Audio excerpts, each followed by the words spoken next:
أعوذ بالله من الشيطان الرجيم. بسم الله الرحمن الرحيم. ومن ثمرات النخيل والأعناب تتخذون منه سكرا ورزقا حسنا إن في ذلك لآية لقوم يعقلون. اور کھجوروں اور انگوروں کے پھلوں سے تم نشاور چیز بھی بنا لیتے ہو اور اچھا رزق بھی حاصل کرتے ہو. بلا شبہ اس میں نشانی ہے ان لوگوں کے لیے جو عقل سے کام لیتے ہیں. سورہ نحل کی 66 نمبر کی آیت ہے. اس سے گزشتہ آیتوں میں بھی اللہ تعالیٰ نے قدرت کی جو زبردست نشانیاں کائنات میں ہیں، جو اللہ تعالیٰ کے کرشمے ہیں، جو انسانوں کے فائدے کے لیے دنیا میں ظاہر ہوتے ہیں، جس سے انسان فائدہ اٹھاتا ہے، وہ اللہ تعالیٰ کی صنعت، صنائی، کاریگری اور کمالات کے نمونے پیش کر کے توحید کی دعوت دی گئی. وہ آسمان سے بارش کا برسانا اور اس کے ذریعے سے مردہ زمین کا زندہ ہو کر جی اٹھنا، اور پھر مویشی پالتو جانوروں کے پیٹ کے اندر سے فضلہ اور خون کے درمیان سے ایک بہترین قسم کی غذا، اعلیٰ درجے کی دودھ، بغیر کسی ملاوٹ کے تمہارے پینے کے قابل وہ مہیا کر دینا. اور پھر یہاں پر کچھ پھلوں کا تذکرہ اللہ تعالیٰ فرما رہے ہیں، خاص کر کھجور اور انگور، یعنی کھجور کے درخت اور انگور کے بیلوں سے حاصل ہونے والی یہ پھل اللہ کی بہترین نعمت ہے. اب اس میں اللہ تعالیٰ نے دو باتیں بتائی ہیں. تتخذون منہ سکرا ورزقا حسنا. سکر کہتے ہیں نشے کی چیز کو جس سے نشہ آئے، اور رزق حسنا عمدہ اور بہترین رزق. یعنی اس سے پہلے دودھ وغیرہ کا جہاں پر تذکرہ آیا وہاں پر نسقیکم کہہ دیا گیا کہ ہم پلاتے ہیں تم کو. مطلب یہ تھا کہ اس میں انسانی صنعت کا کچھ بھی دخل نہیں ہے. جانور کے اندر سے، پیٹ میں سے وہ چیز نکلتی ہے اور بالکل ریڈی میڈ ہوتی ہے، اس کو کچھ کرنا نہیں پڑتا ہے. یہاں پر انسانی صنعت کا کچھ نہ کچھ دخل ہے، تو اس میں اللہ تعالیٰ نے اختیار دیا ہے انسان کو کہ وہ انتخاب کرے دو میں سے کوئی ایک. دو چیزیں اس سے بنائی جاتی ہے، بتایا گیا ہے. ایک تو یہ ہے کہ رزق حسن، اچھا رزق، یعنی بہترین پھل ہے یہ، جو انسان کی صحت کے لیے، اس کے جسم کے لیے فائدہ مند. کھجور اور انگور، اس کو ایسے ہی تازہ کھا لیا جا سکتا ہے یا اس کو خشک کر کے رکھ کے اس کا استعمال کیا جا سکتا ہے. دونوں صورتیں انسان کے لیے فائدہ مند ہیں. اس کے علاوہ ایک صورت یہ بھی ہے کہ ان دونوں پھلوں سے ان کو سڑا کر انسان نشے کی چیز بنا سکتا ہے. اس میں وہ بھی مادہ موجود ہے. سکروں ورزقا حسنا، تو اس سے نشے کی چیز جو بنائی جاتی ہے وہ تو انسان کی عقل کو تباہ کر دیتی ہے. شراب کے حلال ہونے کا کوئی استدلال نہیں ہے اس آیت میں. اس کی وجہ سے یہ نہ کہا جائے کہ نشے کی چیز بن سکتی ہے. اللہ تعالیٰ نے خود فرمایا ہے، تو اس کا مطلب یہ ہے کہ نشے کی چیز بنائی جا سکتی ہے، استعمال کی جا سکتی ہے. ایسا نہیں ہے، بلکہ اس کے استعمال کیا ہو سکتے ہیں وہ بتایا جا رہا ہے. اور اللہ تعالیٰ نے انسان کو جو قدرت دی ہے، دنیا میں بہت سے کاموں پر قدرت دی ہے، تو ایک تو یہ ہوتا ہے کہ اچھا اور خیر کا کام، دوسرا ہوتا ہے کہ شر کا کام. تو دونوں کو اللہ تعالیٰ بتا دیتے ہیں. دونوں کے پیدا کرنے والے اللہ تعالیٰ ہی ہیں. اللہ تعالیٰ کی مشیت کے مطابق اور حکمت کے مطابق وہ چیزوں کو اس کائنات میں رکھا گیا ہے، لیکن اچھا اور بہترین اور افضل جو چیز ہے اس کو اختیار کرنے کے لیے بھی کہا گیا ہے. یہاں پر بھی دونوں چیزوں کو بتایا گیا ہے کہ انہی پھلوں میں سے تم اپنا عمدہ رزق بھی حاصل کر سکتے ہو، جو تمہاری جسم اور تمہارے بدن کے لیے فائدہ بخش ہے، جو تمہارے بدن کو صحت مند کرے گا اور تر و تازہ اور تندرست کرے گا اور قوت عطا کرے گا. نہیں تو انہی پھلوں کے ذریعے سے تم اس کو جو ہے نشاور چیز بھی بنا سکتے ہو جو تمہاری عقلوں کو خراب کر دے گا۔ یعنی جو نشے کی چیز ہے چاہے وہ کچھ بھی ہو، نشے سے مراد چاہے وہ شراب ہو، سندھی ہو، افیون، گانجا، چرس یا نشہ پیدا کرنے والی جتنی چیزیں، اس کی قبیل کی جتنی چیزیں دنیا میں ملتی ہیں وہ سب کی سب جو ہے اس سے مراد ہے۔ یہاں پر وہ ساری چیزیں اللہ تعالیٰ نے جو ہے اس کو ناپسند فرمایا ہے۔ یہاں پر دونوں کو الگ الگ کہنے کا مطلب یہی ہے کہ حالانکہ اس وقت شراب کی حرمت نہیں آئی تھی، شراب کی حرمت تو مدینہ طیبہ پہ نازل ہوئی، یہ مکی صورتوں میں سے ہے۔ اس وقت مسلمان شراب بھی پیتے تھے، لیکن دونوں کو اس وقت بھی اللہ تعالیٰ نے الگ کر کے بتایا اس وجہ سے کہ اللہ تعالیٰ کو یہ چیز ناپسند ہے، یہ چیز اچھی نہیں ہے تمہاری صحت کے لیے۔ اور جو اچھا ہے وہ بتا دیا کہ رزق حسن، جو پھل تمہیں دیا جا رہا ہے اس کو اس کی اصلی شکل میں کھانے کی کوشش کرو، استعمال کرنے کی کوشش کرو، کیونکہ شراب کی حرمت تو مدینہ طیبہ میں آئی، اس کے بعد شراب حرام ہوئی، اور پھر وہ بھی 3 درجوں میں آہستہ آہستہ بتدریج حرام کی گئی، ایک بار کی حرام نہیں کر دی گئی، اس لیے کہ اس وقت انسانوں اور عربوں کی گٹھی میں یہ بات بیٹھی ہوئی تھی کہ اچانک ایک بار کی اگر اس کو حرام کر دیا جاتا تو اس پر عمل کرنا ان کے لیے مشکل ہو جاتا، اس لیے آہستہ آہستہ اللہ تعالیٰ نے انسان کی فطرت کے مطابق اس کی حرمت نازل فرمائی۔ آخری اور فائنل جو ہے حکم جو آیا شراب کی حرمت کے تعلق سے سورہ مائدہ 7ویں پارے میں، یا ایھا الذین آمنوا انما الخمر والمیسر والانصاب والازلام رجس من عمل الشیطان فاجتنبوہ لعلکم تفلحون فرمایا گیا، ایمان والوں سے خطاب کر کے خمر کہا گیا، وہاں پر خمر شراب کو کہا جاتا ہے، اور جوے کا بھی جو ہے حرمت کا کے تعلق سے وہاں پر آ گیا، خمر والمیسر والانصاب والازلام، 4 باتوں کا تذکرہ۔ استھان جو لکڑیاں گاڑ کر جن کی عبادت کی جاتی ہے غیر اللہ کی وہ، اور فال کے تیر جو نکالے جاتے ہیں وہ ساری چیزیں شیطان سے ہے، نجس ہے، پلید ہے۔ کا یا ایھا الذین آمنوا انما الخمر والمیسر والانصاب والازلام رجس من عمل الشیطان فاجتنبوہ لعلکم تفلحون، تم اس سے اجتناب کرو، اس سے اپنے آپ کو بچاؤ تاکہ تم فلاح پاؤ۔ انما یرید الشیطان ان یوقع بینکم العداوۃ والبغضاء فی الخمر والمیسر ویصدکم عن ذکر اللہ وعن الصلاۃ فہل انتم منتہون۔ شیطان تو یہ چاہتا ہے کہ ان چیزوں کے ذریعے سے، شراب اور جوئے کے ذریعے سے تمہارے درمیان بغض اور عداوت اور دشمنی اور لڑائی جھگڑا کرا دے، اور اللہ کے ذکر سے اور نماز سے تم کو روک دے۔ کیا تم اس سے اب بھی باز نہیں آؤ گے؟ یہ انداز ہے اللہ تعالیٰ کا پوچھنا، کیونکہ ام الخبائث کہا گیا ہے شراب کو، جو عقلوں کو خراب کر دیتی ہے، انسان کی سوچنے سمجھنے کی جو صلاحیت ہے جو انسان کے پاس اس کا کمال ہے، اس کو ممتاز کرتی ہے دیگر مخلوقات میں، وہی چیز اس کی خراب ہو جاتی ہے شراب کے ذریعے سے۔ اس کے بعد اس کے پاس جو صلاحیت جو انسان ہونے کی حیثیت سے تھی وہ صلاحیت ہی ختم ہو جاتی ہے، وہ کیا کر رہا ہے، کیا کہہ رہا ہے، اس کو نہیں معلوم ہوتا ہے، اس لیے کہ اس کو حرام قرار دیا گیا، اور یہ تباہ و برباد کر دیتی ہے انسان کو، خاندانوں کو، نسلوں کو تباہ کر دیتی ہے۔ کئی بڑی بڑی جاگیریں اس سے جو ہے بک گئی، لوگ خلاش ہو گئے اور تباہ و برباد ہو گئے۔ تو اس میں جو سکر کا جو لفظ آیا ہے وہ ناپسندیدہ ہے۔ اللہ تعالیٰ بتا رہے ہیں کہ دونوں چیزیں ہیں تمہارے لیے، لیکن ایک تو وہ ہے جو رزق حسن ہے، جو اچھا ہے تمہارے بدن کے لیے، تمہارے لیے فائدہ مند ہے، پاکیزہ رزق ہے وہ، اور اس کے علاوہ دوسرا جو ہے وہ نشے کی چیز ہے جو اس سے بنائی جا سکتی ہے۔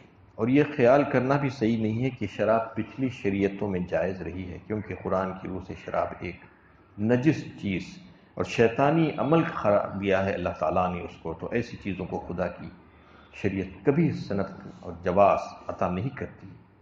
اس سے پچھلی امتوں میں بھی اس کو ناجائز اور حرام قرار دیا گیا تھا۔ ان فی ذلک لآیۃ لقوم یعقلون، بلا شبہ اس میں نشانی ہے ان لوگوں کے لیے جو عقل سے کام لیتے ہیں. یعنی آدمی اپنی عقل سے اگر کام لے، کامن سینس سے کام لے، تو اس کو محسوس کیے بغیر وہ نہیں رہے گا کہ اس کا رب بڑا ہی محسن ہے، کہ اس نے بہترین نعمتیں اس کے لیے پیدا فرمائی ہے. اور یہ احساس جب اس میں پیدا ہوگا تو اس توحید کو پالے گا جس کی دعوت قرآن دے رہا ہے. وَأَوْحَىٰ رَبُّكَ إِلَى النَّحْلِ أَنِ اتَّخِذِي مِنَ الْجِبَالِ بُيُوتًا وَمِنَ الشَّجَرِ وَمِمَّا يَعْرِشُونَ. اور تمہارے رب نے شہد کی مکھی پر الہام کیا کہ پہاڑوں میں، درختوں میں اور چھتوں پر میں جن کو لوگ بلند کرتے ہیں چھتے بنا. یہاں سے شہد کی مکھی کا تذکرہ آ رہا ہے. شہد کی مکھی پر اللہ تعالیٰ نے وحی کی فرمایا. وَأَوْحَىٰ رَبُّكَ.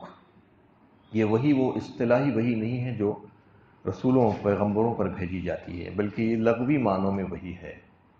اس کا مطلب یہ ہے کہ الہام کرنا، القاء کرنا جسے کہا جاتا ہے. رب کریم جب کسی سے اپنے مخاطب کو کچھ بات بتانا چاہتے ہیں تو وہ مخفی طور پر اس طریقے سے بتا دیتے ہیں کہ وہ بات کو سمجھ جاتا ہے کوئی نہ کوئی طریقے سے، اور دیگر لوگ اس کو سمجھ نہیں پاتے. وہ القاء اور الہام کرنا اسے کہا جاتا ہے، دل میں بات ڈال دینا. اسی طریقے سے اللہ تعالیٰ نے شہد کی مکھی کی طرف یہ القاء کیا. نحل کہتے ہیں شہد کی مکھی کو. شہد کی مکھی کوئی معمولی جانور نہیں ہے، بہت ہی ممتاز جانور ہے سارے حیوانات میں. یہی وجہ ہے کہ اللہ تعالیٰ نے اس کو وحی کی، اس کو خصوصی طور پر حکم بھیجا بہت سی چیزوں کا جو آگے کی آیتوں میں آ رہی ہے. حالانکہ دیگر جانوروں کو اللہ تعالیٰ نے ایسا خصوصی طور پر حکم نہیں بھیجا. آتا کل شیء خلقہ ثم ہدی فرما دیا سورہ طٰہٰ 16ویں پارے میں. یعنی بہت سی چیزوں کو اللہ تعالیٰ نے جو پیدا فرمایا ہے اس کو اللہ تعالیٰ نے ہدایت دے دی کہ کس کو کیا کام کرنا ہے. ہدایت کے راستے ان کو دکھلا دیے گئے. دیگر جتنی مخلوقات ہیں ان کو اللہ تعالیٰ نے ہدایت کے راستے دکھلا دیے انسان کے علاوہ. انسان کو تو جو ہے اشرف المخلوقات بنایا گیا، اس میں انبیاء کرام آئے، ان کو وحی بھیجی گئی، اللہ تعالیٰ کا پیغام آیا ان کے اوپر. لیکن جانور اور دیگر جو مخلوقات ہیں، لاکھوں کروڑوں مخلوقات انسان کی، اللہ تعالیٰ کی، تو اس کو وحی کا لفظ وہاں پر نہیں آیا، بلکہ ان کو ہدایت دے دی گئی، حکم بھیج دیا گیا، ان کی طرف فرمایا گیا. خاص طور پر اس شہد کی مکھی کے لیے کہا گیا کہ وہ اوحا ربک. یہ کس وجہ سے کہا گیا ہے کہ وہ انتہائی ہوشیار اور سمجھدار اور باشعور جانور ہے، اور اس میں فراست اور حسن و تدبیر ایسی بہترین ہے کہ دیگر جو مخلوقات ہیں اس کے مقابلے میں، اس کی نسبت میں بہت زیادہ ہے اس کے پاس. اس کا اندازہ آپ کو اس بات سے ہو سکتا ہے کہ ان کا نظام حکومت، شہد کی مکھیوں کا ایک نظام حکومت ہے، جو وہ انڈرسٹینڈنگ ہے جو ان کے پاس اور جو انٹیلیجنس ہے، وہ اس کا اندازہ آپ کو ان کی نظام حکومت سے ہو سکتا ہے. وہ بالکل انسانوں کی طرح ان جیسے حکمران انسانوں میں ہوتے ہیں، اور جس طریقے سے وہ کام کیا جاتا ہے، ڈویژن آف لیبر جسے کہا جاتا ہے، جو کاموں کو جو تقسیم کر کے کیا جاتا ہے بالکل اسی انداز میں کام کرتے ہیں. ان کا نظم و نسق اور ایڈمنسٹریشن بالکل انسانوں کے انداز میں چلتا ہے. دیگر کوئی جانور اور حیوانوں کا ایسا نہیں چلتا سوائے شہد کی مکھیوں کا، کہ ان کے پاس اللہ تعالیٰ نے ایسی سمجھ بوجھ اور عقل ان کو عطا فرمائی ہے کہ بالکل انسانوں کی طرح حکمرانی ہوتی ہے وہاں پر. ان کے پاس ایک ملکہ ہوتی ہے ان کی، جس کو جو ہے یعنی جو بہت بڑی اور ممتاز ہوتی ہے، جو حکومت کرتی ہے ان کے سارے چھتے پر. اس کو جو ہے سارے اختیارات حاصل ہوتے ہیں، ایڈمنسٹریشن پورا اس کے ہاتھ میں ہوتا ہے. تو حکمران طبقہ ایک ہوتا ہے، اور پھر اس کے بعد ان کے پاس کام کرنے والے طبقے دیگر ہوتے ہیں جیسا کہ انسانوں کے پاس ہوتے ہیں، اور وہ مختلف قسم کے کام انجام دیتے ہیں. ملکہ خود انڈے نکالتی ہے جو 3 ہفتوں میں تقریباً 6000 سے 12000 انڈے دیتی ہے ملکہ خود، اور دیگر جو مکھیاں ہیں وہ بھی انڈے دیتے ہیں. تو ان کے کاموں کی جو تقسیم کی گئی ہے وہ اس طریقے سے ہوتی ہے کہ ان کے پاس بھی سیکیورٹی ارینجمنٹ ہوتا ہے، دربان ہوتے ہیں. ہمارے پاس جیسا جو ہے چیزوں کی حفاظت کے لیے مختلف لیولز پر سیکیورٹی ہوتی ہے، ویسی ہی سیکیورٹی ہوتی ہے۔ تو سیکیورٹی کی وجہ سے جو ہے وہ باہر کے جو چیزیں ہیں، خارجی افراد، ان کو اندر آنے نہیں دیتے، روکتے رہتے ہیں۔ اور ایک بڑا جتھا ان کا اس کام پر بھی متعین ہوتا ہے کہ ان کے جو انڈے ہوتے ہیں وہ انڈوں کی حفاظت کرنا، اور ایک جتھے کا کام ہوتا ہے کہ ان کے جو چھوٹے پیدا ہوئے جو بچے ہیں ان کی تربیت کرنا، اور ایک جتھے کا کام یہ ہوتا ہے کہ معماری انجینئرنگ سیکشن ہوتی ہے ان کا۔ جو جتھے بناتے ہیں، وہ جو گھر بناتے ہیں، وہ انتہائی غیر معمولی، انسان کی عقل کو حیرت میں ڈال دینے والے گھر ہوتے ہیں۔ اللہ تعالیٰ نے آگے اس کا بھی تذکرہ کیا اسی آیت میں کہ کس طریقے سے جو ہے وہ گھر بناتے ہیں، اور پھر وہ ان کے گھروں کو اگر دیکھا جائے تو اس سے اندازہ ہوتا ہے کہ کس قدر پرفیکٹلی جو ہے وہ جو ہے جیومیٹری کے حساب سے اگر دیکھیں تو بناتے ہیں کہ وہ ہیکساگن کی شکل میں ہوتی ہے، 6 کونے والا ہوتا ہے وہ اس وجہ سے کہ اس میں ذرا بھی حصہ اس میں سے جو ہے غیر استعمال میں نہیں آتا ہے، بلکہ ساری چیزیں استعمال میں آتی ہے، اس لیے اس کو ہیکساگن کی شکل میں بنایا جاتا ہے۔ بال برابر فرق نہیں ہوتا ہے اس میں، اور کوئی دوسرے شیپ میں نہیں ہوتا ہے وہ۔ اور پھر ان کے پاس جو ہے وہ گھر بنانے کے لیے جو چیزوں کی ضرورت ہے اس کے لیے کچھ ٹیم رکھی جاتی ہے، کچھ جتھے بنائے جاتے ہیں، موم جسے کہا جاتا ہے۔ وہ درختوں کے پھلوں اور دیگر مقامات وہ جو ہے وہ سفید جو صفوف ہوتا ہے وہ لے کر آتی ہیں وہ مکھیاں۔ ان کا کچھ کام یہی ہوتا ہے کہ وہ صفوف کو لے کے آ کر جو معمار ہوتے ہیں، ان کے انجینئرنگ سیکشن کے جو لوگ ہوتے ہیں ان کے پاس جمع کرا دینا، اور وہ اس کو لے کر اس کا جو ہے گھر بناتے ہیں، چھتہ بناتے ہیں۔ اور بہت سی بڑی تعداد میں مکھیوں کا کام یہ ہوتا ہے کہ فضاؤں میں اڑتی پھرے اور پھل اور پھولوں کے اوپر بیٹھ کر ان کا رس چوسے اور شہد نکال کر لے کر آئے۔ وہ شہد خود ان کی غذا، ان کے بچوں کی غذا اور انسانوں کے لیے بہترین غذا، اعلیٰ درجے کا جو ہے غذا اللہ تعالیٰ مہیا فرماتے ہیں۔ اس کے ذریعے سے اس میں شفا بھی کہا گیا ہے، اگلی آیت میں جو ہے یہ بات آ رہی ہے۔ تو یہ ساری چیزیں جو شہد کی مکھی میں پائی جاتی ہے دیگر کوئی جانور میں نہیں پائی جاتی۔ انتہا سے زیادہ ہوشیار اور فراست والا، حسن و تدبیر والا جانور ہے، انتہائی زیادہ چھوٹا، یعنی ایک حقیر مخلوق، ایک ننھی سی مخلوق، لیکن اس میں وہ ساری باتیں اللہ تعالیٰ نے رکھ دی ہے جو انسان اختیار کرتا ہے۔ انسان اپنی حکمرانی کے لیے، ایڈمنسٹریشن کے لیے، نظم و نسق چلانے کے لیے جو تنظیم کی صلاحیتیں جو ہے وہ تنظیم بنائی جاتی ہے ان کے پاس، اور اسی تنظیم کے مطابق جو ہے تقسیم کار ہوتا ہے، کاموں کی تقسیم، کون کیا کیا کام کرے گا، کس کی کیا صلاحیت ہے، اس کی صلاحیت کے مطابق وہ جتھے بنا کر یعنی ان کے پاس 20,000 سے 30,000 تک جتھے ہوتے ہیں اس کے جو شہد کے جو گھر بنائے جاتے ہیں۔ اور ان کے پاس اس قدر ڈسپلین ہوتا ہے کہ وہ سارے کے سارے جس کام پر لگا دیے گئے ہیں وہی کام کرتے ہیں، اور اپنی جو ملکہ ہے، ملکہ کا حکم مانتے ہیں، اور اس میں ذرا سی بھی کوتاہی نہیں کرتی۔ اور اگر کوئی حکم میں کوتاہی کرے اور کہیں پر کوئی غلط کام کر دے، کوئی غلاظت پر بیٹھ جائے یا گندگی پر بیٹھ جائے، تو جو سیکیورٹی والے ہوتے ہیں ان کو اندر آنے نہیں دیتے، باہر ہی روک دیتے ہیں، اور ملکہ آ کر ان کو قتل کر جاتی ہے کہ وہیں پر ان کا قصہ تمام کر دیا جاتا ہے۔ ان کے پاس کسی قسم کا کوئی کرپشن، بد نظمی کچھ بھی نہیں ہے، بہترین انتظامات حکمرانی کے ان کے پاس پائے جاتے ہیں۔ اس لیے اللہ تعالیٰ نے ان کو خاص طور پر مخاطب کیا اس میں، اوہا ربو کا کہہ کر۔ اس کے بعد بہت سی ہدایتیں ان کو دی گئی کہ ان کو کس طریقے سے گھر بنانا ہے، کہاں پر گھر بنانا ہے، اور پھر کیسے راستوں سے ان کو چل کر جا کر وہاں سے شہد کو لانا ہے، اور پھر وہ شہد کس طریقے سے ان کے پیٹ سے نکلتا ہے اور کیسا فائدہ مند ہے انسانوں کے لیے بھی، اس میں غور و فکر کرنے کے لیے کہا گیا ہے۔ انشاءاللہ اس پر کل گفتگو ہوگی۔ اللہ تعالیٰ سے دعا ہے کہ اللہ تعالیٰ ہمیں صحیح علم و عمل کی توفیق عطا فرمائے۔